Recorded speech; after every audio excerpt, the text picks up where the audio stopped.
declaração de 1948 é a declaração do pós-guerra, né?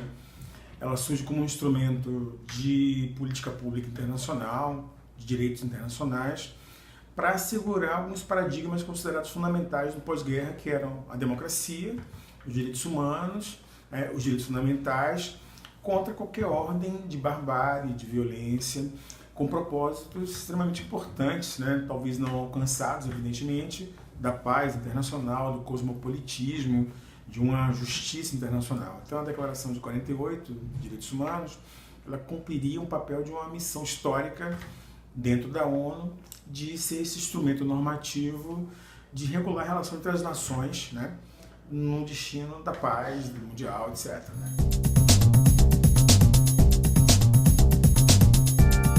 Em 48 nós tivemos, como nós sabemos, o nazismo, né, que teve um processo nefasto na história da humanidade, com milhões de mortos. E a Declaração de Direitos Humanos, como eu disse, é um instrumento de reação normativa no campo político e do direito a isso. O que ocorre é que nos últimos 70 anos nós vivemos uma contradição. Um autor chamado Costa Dozinas e outro autor também chamado Achille Mbembe, que vão falar um pouco dessas contradições, embora nós tenhamos tido ao longo desses 70 anos um conjunto de tratados, convenções, pactos internacionais de defesa dos direitos humanos.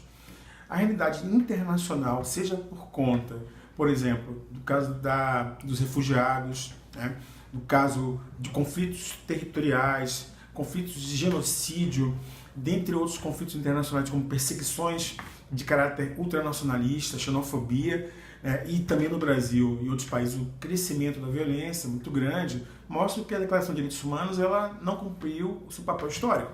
Não é que possa ser negada, ela, do ponto de vista instrumental, é importante, mas a realidade negou a declaração.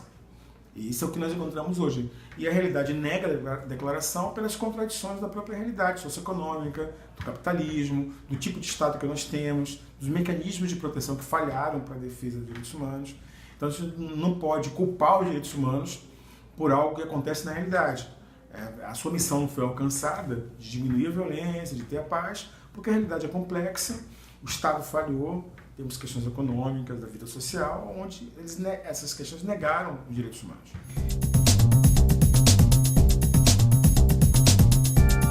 Vivemos um momento muito crítico dos direitos humanos, seja porque nós temos uma opinião cada vez mais crescente no conjunto da sociedade que a causa da violência são os direitos humanos, né?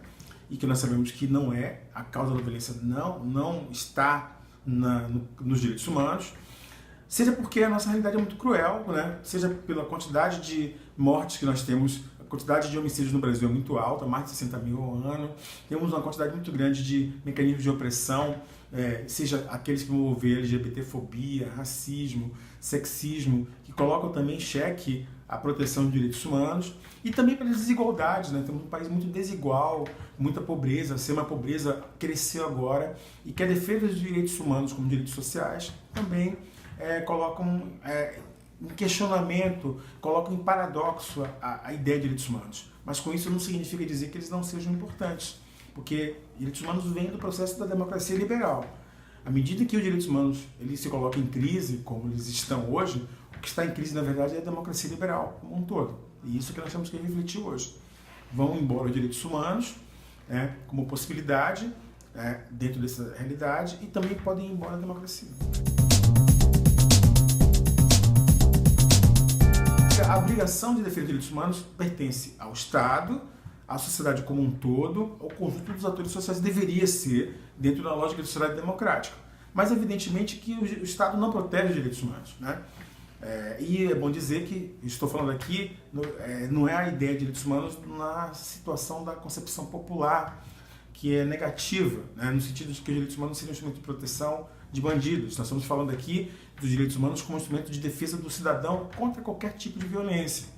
E isso que deveria acontecer. Os direitos humanos seriam um instrumento de proteção contra o próprio Estado, dos seus excessos, de ter um processo penal respeitoso com as suas regras, de ter o direito a habeas corpus para todos, de ter acesso à educação para todos.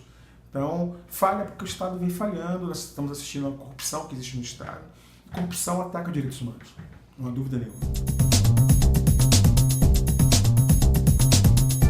Um grande desafio, nós temos que reafirmar a democracia, temos que reafirmar o humanismo, temos que reafirmar o direito à diferença, à pluralidade, mesmo sendo um tema indescenso em muitas democracias hoje no mundo, né?